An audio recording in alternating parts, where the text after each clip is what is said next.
Hey everybody, Nick from Hawk Pro Detailing, joined by the one and only Paaaaaaaaaaan the Organizer here at SEMA. Hey, my Good, pleasure. sir. Thank you. Thanks for having me. Yeah, so awesome to meet you. You need no introduction, but you've got a giant YouTube channel, and I thought, you know, here at SEMA, we're meeting all these people, human beings with stories, and I wondered if we could talk about how you got to where you're at today, and I guess, where are you at subscribers-wise? Currently, we're at 830,000 subscribers. So we're early November 2022, and 105 million views, somewhere there. Yeah. You started with 830,000 subscribers, obviously. No, I mean, you started with nothing, right? So zero, yeah. You started with these videos where how to clean your dishwasher, and I remember seeing, I'm like, who is this guy? You're in your like nice neat garage, Paaaaaaaaaaan the Organizer, this guy a detailer. How to organize your garage, how to clean your dishwasher, how to clean your, appliances in general, how to clean the washer that went viral. Yeah, I was doing a bunch of stuff, vlogs for traveling, a bunch of different things, until I realized that the ones for my main passion, which is detailing, those were the ones that were really popping up, so I like, maybe there's something there, and let me focus more on the detailing aspect.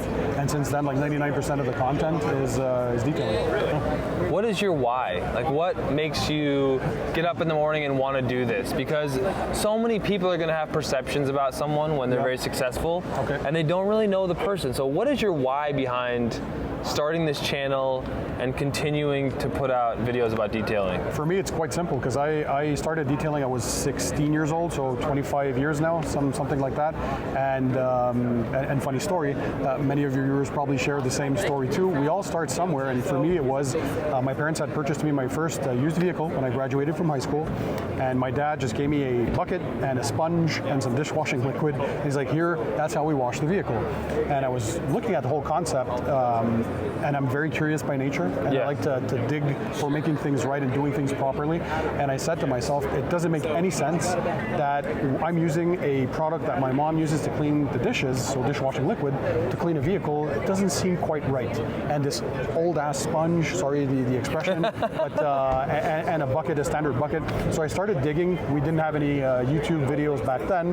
The internet was barely a thing, but there were a few forums, and also going to car meets. So at local car clubs, I was like, discussing with older people who had more experience, and they were like getting me into products. So this is what you use to wash the car. So a pH neutral shampoo. Here's how you wax a vehicle. So and being by nature very attracted to everything clean, everything organized, hence the name Paaaaaaaaaaan the Organizer.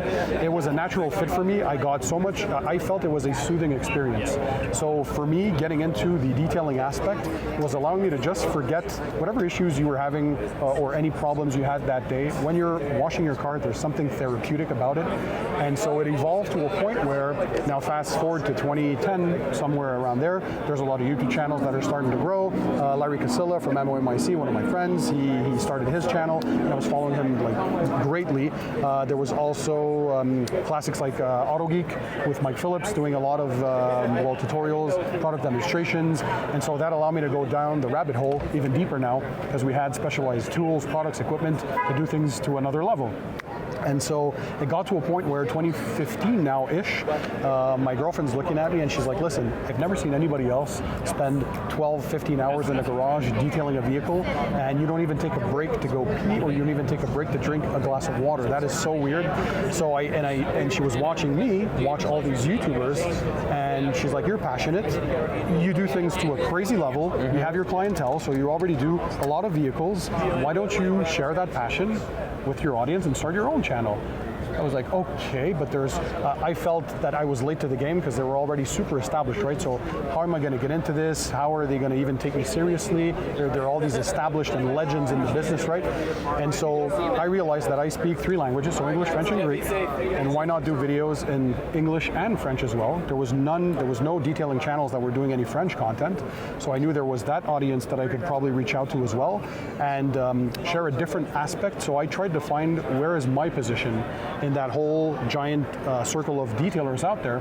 And I noticed that with my medical background, because I studied in molecular biology and biochemistry in university, so that allowed me to understand the chemistry behind the products and get to talk to the chemists from the brands and kind of pick their brains on how the technology works, and then take that and transform it in a way that is approachable by anybody. Because I want everybody to understand what they do, because I'm a firm believer that if you have knowledge, knowledge is power. So if you have knowledge about the steps, you understand understand the products, the technology, and what you're doing, you're more inclined to do a better job. You're going to enjoy what you're doing a lot more, and the end result is probably going to be better. So I studied for about a year what are the best practices from other channels. I saw some YouTube channels that explain to you how to start a channel, how to grow a channel, figured out what kind of equipment I needed, so lighting, audio, video, all that stuff. I learned how to do video editing because I knew nothing about video production, and I'm still to this day, I do everything on my own, so solo kind of creator. And yeah, I realized I had this different approach to explaining things and do product reviews and tutorials, but in a different manner. And so I started my channel, and here we are today. Just for me, the most important thing is sharing the knowledge and the passion. So at the end of the day, if I can convey or somehow transmit the passion I have for detailing out there, give anybody the detailing bug, whether you're planning on being a professional, or you're currently a professional, or you're a beginner, a DIYer, a weekend warrior, for me that doesn't matter. We're all a big family. At the end of the day, I want people to increase or better their detailing game, and also like what they're doing to a point where it becomes a passion. So if I can do a bit of that, I think I did my job. What do you wish the world knew about Paaaaaaaaaaaaan the Organizer? Well, you've talked to me a little bit today at the show, but for me, what you see on camera, what you see in the videos, is the exact same person as you'll see in real life. There's no switch that I turn on for a different personality. I know a lot of people say, like this and this person, when I see them in real life, they're not the same way as they are in their YouTube videos. So for me, it's the same persona. There's no character. There's no inventing a different personality. It's what you see is what you get. I'm this happy-go-lucky guy. I'm just a positive attitude in general. I like to help other people out. I've been raised that way, to always try to give back, and that's one thing I had promised myself is when I started my YouTube channel, there were no other channels that were reaching out to help guys grow their channels or give them advice or how does YouTube work, and I had promised myself if I get to a point in life where I can give back, well, that's why I do so many collabs on the channel, is I want to give my platform or offer my platform to smaller channels to help them grow and to get more known. And for me, if like the bigger the community grows, it's a benefit for everybody. Why not spread the word about detailing around the world? Yeah. Have a global audience, watch all of us. I think there's a place for everyone in the detailing world. So. I saw someone recently who did a video and it looked like it was kind of for the first time, and he was a little shy and he had his bucket of rinseless wash. Yes. And I thought, what passion to tell your wife, I'm gonna get the camera on the tripod, I have 2 subscribers, and I'm gonna do a video about rinseless wash. He's an older guy on a nice car, and it was just like, I was just like honoring that. I was like, man, this guy's doing it, and there's something about that guy who loves it so much that he wants to tell the world about how to wash a car. Even if he has no subscribers, he looks at a guy like you and obviously gets inspired that he feels like he has something to say. And you know what it is too for me? It's like, and viewers, you can correct me if I'm wrong, but it's when you find a detailing channel that you love, there is a place where you have like a safe place or a safe haven where you can share your passion with others and you can follow it without being judged. Because correct me if I'm wrong, but usually passionate people like us about detailing, if you look at yourself at a street level, on your own street where you live, you're usually the only one that washes their car for 3-4 hours, goes through all the products, will polish for hours on end, and make sure everything's perfect, and you get this classic joke when you're done, the neighbor passes by, hey, you want to do mine after you're done doing yours? Yeah. And so all of a sudden now you get kind of judged, hey, you're spending 7-8 hours on the car, I haven't seen you all day, you're in your garage all day.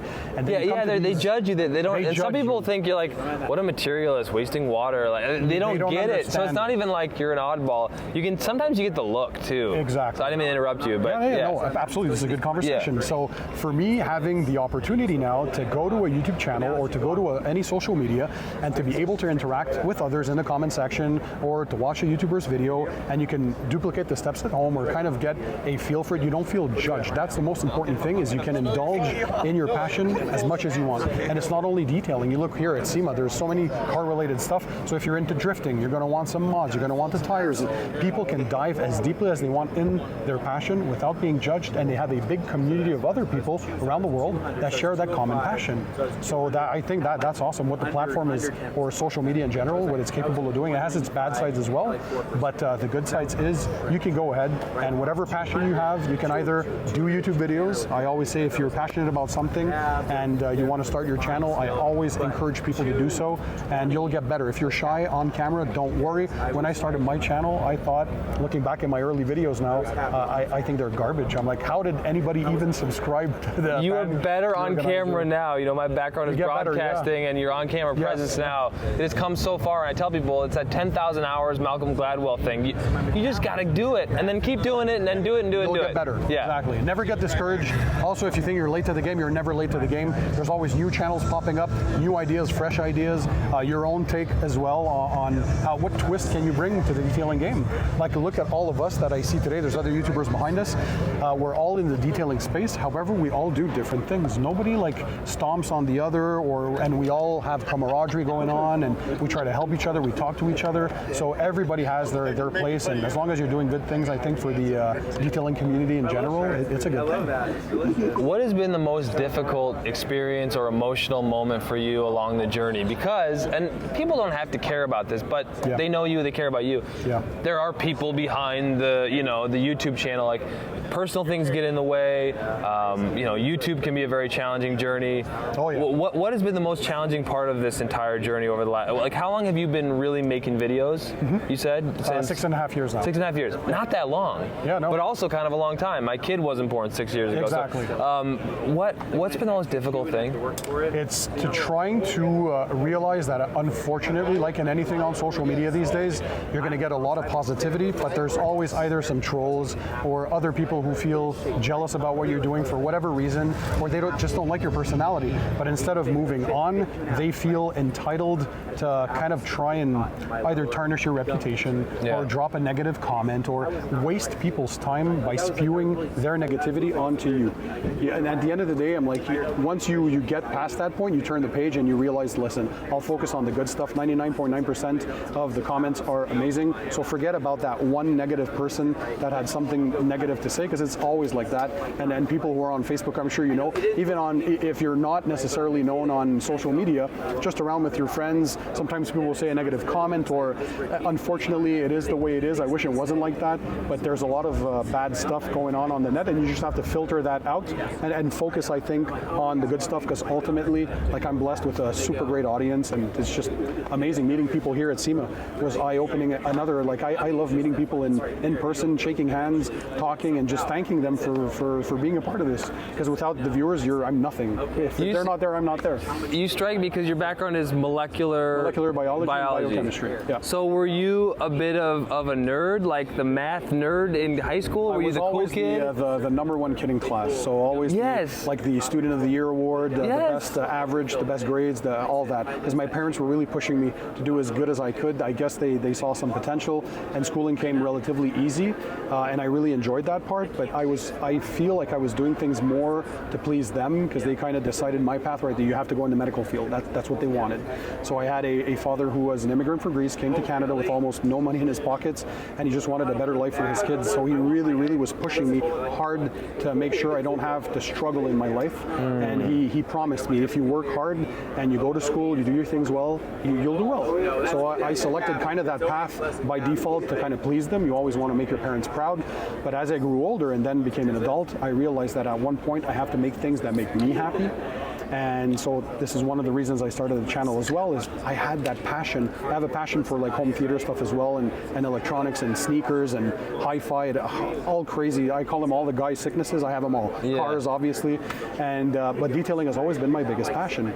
And so initially I got kind of a pushback. My father was like, oh, you're going to make videos about washing cars, like after all this education we paid for? And I'm like, Dad, you have to realize that I'm not putting that education away, in the sense that it still made me who I am. I'm proud of what I've done, but now I'm to a point I want to make something that makes me happy. Yes. You know, I don't do anything in life without giving my 200%. So trust me, you're going to see something out of this. I'm going to work hard, and I'm going to push, and I'm going to do great things, hopefully. And now today he's super happy. Oh my God, I'm super proud. Good for you. But I guess there was this, because it's new, social media. He's 75 years old, so for him, what is this YouTube thing?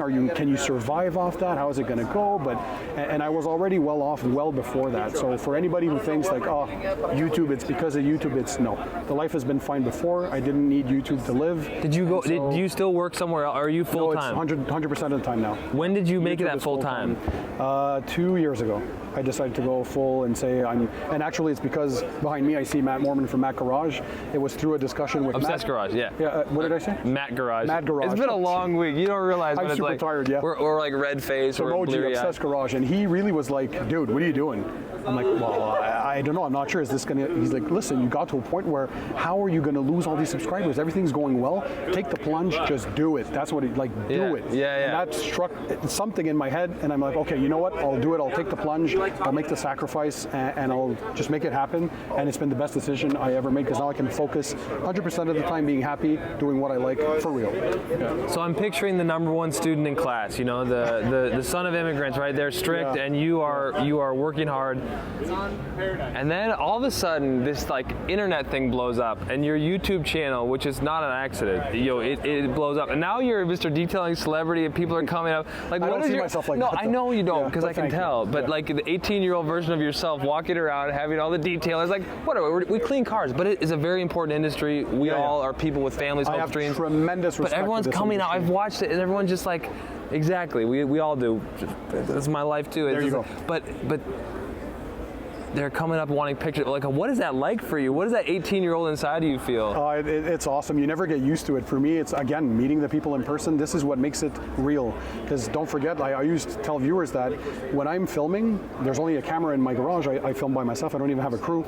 And so I don't know the audience, but at least I respond to them through all the comments still today on YouTube personally, like 4 hours every day. I respond to all comments. You spend 4 hours every day? 4 hours every day. Yeah, Wait, a lot of people don't know this. How do you physically, I'm interrupting you, sorry. cutting down on family time to make sure I stay close to the audience. Yeah. And when do you allot a certain time of day to do that, or how do you fit usually that in? it's probably early on when I wake up or just before going to bed. I make sure I cover like as much as I can. There might be the odd comment every now and then that I miss, but on YouTube I try to respond to every person every single day. So that's the hardest thing. But it's also the best because you connect to a personal level. So then when I meet them like here at SEMA, you get to talk to them, interact, and it becomes so real because now you see the smile on their face and they get to meet you and like, oh man, I started my detailing business because I was watching your video. And I mean, this touches me to such a deep level because that was the goal of my channel, is to inspire either a new generation or people who are trying to find something else in their life, or even if you don't want to do this professionally, just get to enjoy the soothing and relaxing experience of detailing. I'm telling you, it's life-changing, and I want to spread that passion all around the world and make this like a global thing. There's some countries who never you just even made that knew. sound like what I feel, you know, that it's life-changing. It is. To feel that, to get to that zen point. There were some countries that didn't even know about detailing, and now because all of the other channels as well that are popping up, and everybody's doing a great job, I think we're helping to promote the industry as this fantastic place where you can either work and do a living out of it, or if you don't and you already have a job and that's great, you can do it as either a sideline or even just as a thing where you clean your car and get it to the level where you want, because for me driving a clean car is so much more satisfactory. It really is. So we got to a point where we can share this passion now, and there's people who never even thought that they enjoy detailing that do. I get viewers sometimes that say, I don't even own a car, but I watch your videos because I find it so therapeutic, or there's something about it, looking at someone start with a vehicle that's in okay condition, but bring it in the end to that upper level, and they get some satisfaction out of watching someone do that good job. So I think that's cool that we can do that with social media. You're flooded with emails, comments, yeah. like, how do you structure and organize your life? Do you have a system? Do you have an app? Like, how do you block out your day to say, I'm going to create content, I'm going to create the right content, I'm going to continue to respond, because you're a one-man operation. So absolutely. I know it's kind of a long question, but how do you block out your time and then keep yourself organized, yes, as your name says? Exactly. It's all about organizing. So for me, I try to keep a steady schedule when it's time to film. But one of the advantages I have is my girlfriend goes to bed probably at 9 p.m. So she's an early sleeper because she's an early bird. I'm the opposite. I'm a night owl. So what I like is when she's done, I can have from, let's say I go to bed at 4 a.m. So from 9 p.m. to 4 a.m. I have time to film, edit, respond to comments, do some emails, and all that stuff on my personal time. And that's how I try to find the work-life balance, is between YouTube and family life. Try to not sacrifice that portion too much. But luckily I have a girlfriend that supports me and a family now. They're like all for it, and they just have been with me through this whole adventure but that's how I do it. So I try to make systematically time at every single day for filming, then for editing, and then for replying to emails and making sure I go through all the comments or as much as possible on YouTube. So you got to make the time. You do have to make the time. You have to make it happen, no excuses, but it can take a toll on a family life if you, so when do you get up? Do you sleep? Yeah, I know successful people don't sleep much. 4 a.m. to 12 p.m. That's when I try to, but my mind never stops. I feel I can never, what's the next thing? What's the next move? What is the next 5-year plan, the 10-year plan? Where am I going? Where am I heading? Did I do well before? So it's like I can never shut the brain off. So I rarely get to sleep straight. So I usually wake up a few times at night just because I can't shut the brain off. I'm constantly thinking about the next video. What am I going to do now? Where am I traveling to? What is the next project? Am I doing enough? Should I be improving? Should I be, I don't know. So I'm constantly thinking. Yeah. That's why I want to tell people success is not an accident, you know, and you're a human being with concerns and successes and fears and aspirations. And I love that you were kind enough to give me your time. Because now that I've felt the vibe of all the people out there, you're very giving. I've seen you talking to people and opening up too is like a pretty brave thing. Because it's easy to put up, here's who I am on camera. Here's my photos. And I've seen a little bit of that out here, so it's nice to see the people behind it. So to the people out there who are like, Pan only does positivity, because I see Pan only does positivity out here. I'm seeing that part of you now. I'm like, this is Pan. Okay, cool. That's I'm meeting you. But like that, you only do positive videos. Well, you know, people have said far worse things. Only because you're so big. People are going to hate on the president, the number one sports team. Anyone who has massive success is going to get haters. Absolutely. Is there a message you want to send about who you are or what you're about to the people who you know are out there? Just give people a chance. Like and I understand you can't like everybody's personality.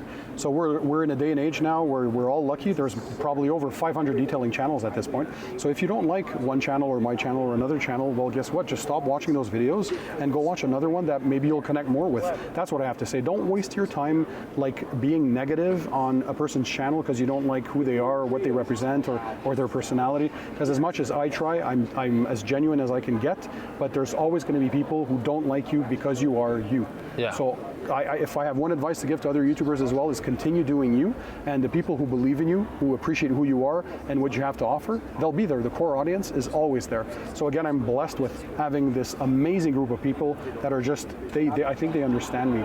So for some newcomers sometimes they'll be like, yeah, he's always positive. But again, if they meet me in real life, they see that I like to laugh, I like to smile, I like to shake hands, I like to talk to people. I've been raised that way and that's who I am. And I've always been positive as well. And that's even beyond the YouTube. So for anything that I own, for example, I'm a big home theater guy. So if you ask me about my TV, I bought an 83-inch OLED. I have a 120-inch projection system with a crazy JVC NX7 projector. So if you ask me about it, I'm going to be excited. I'm going to give you all the specs, all the details. It's amazing. It has this contrast ratio, the deeper black levels, all that stuff. But then at the end, you're like, but he didn't say anything negative about it. And then you'll watch another review and they might say, oh, well, I don't know, it overheats here, or there's this HDMI that's not well positioned or whatever it is. But I'm not like that. So just because in my life, that's the way I am. I'm a positive person, and I always promised myself one thing, is that only talk about products that I actually love, that are So you can see in my shelves, they don't disappear, and from brands that I believe in. So when I did the video about your DIY detail products with Ivan, I wish you were there as well, because that would have been cool. Yeah. But I get to meet you now. Yeah. But it was this genuine connection about, I knew the person, I know what he's about, I believe in his goals, his dreams, and I want to help support that. But not only that, but share that passion with others, and again, share a platform where the reach, maybe it's like a kickstart for a brand, or at least an acknowledgement on a bigger platform. Why not?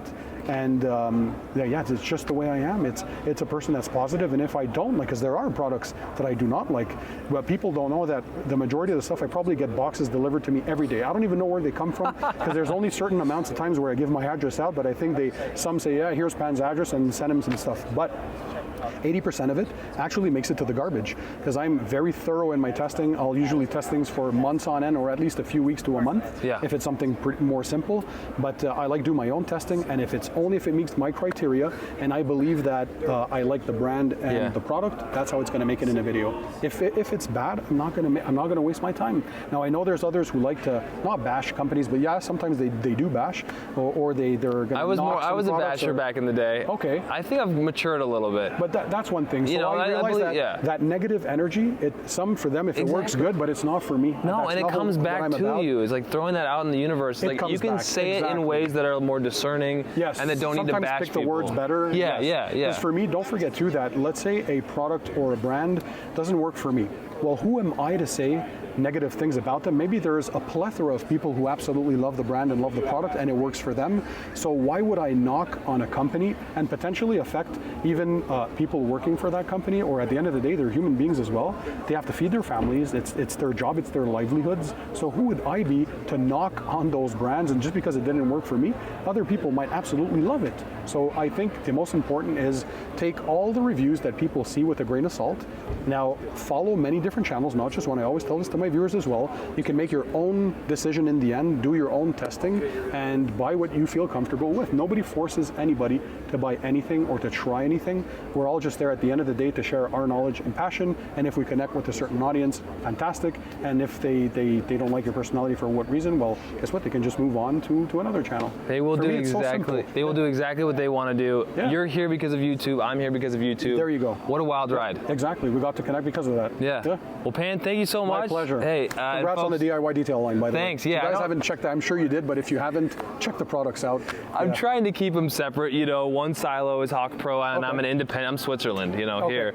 But you're doing good things. Yeah, DIY Detail is a fun brand with Ivan LaCroix, and There you go. it is my life, you know. But this is also my passion is talking to the folks who are big leaders in the industry here at SEMA, and Love I'm actually getting a garage. Ivan's going to build me a garage in Utah. I'm getting a new shop, so I'm super excited to get that started as well. Good stuff. Appreciate it. All right, I wish Pan. you all the success, by the way. All right. Continue doing what you're doing. Thanks, man. Appreciate Thanks you. for having me. Yep.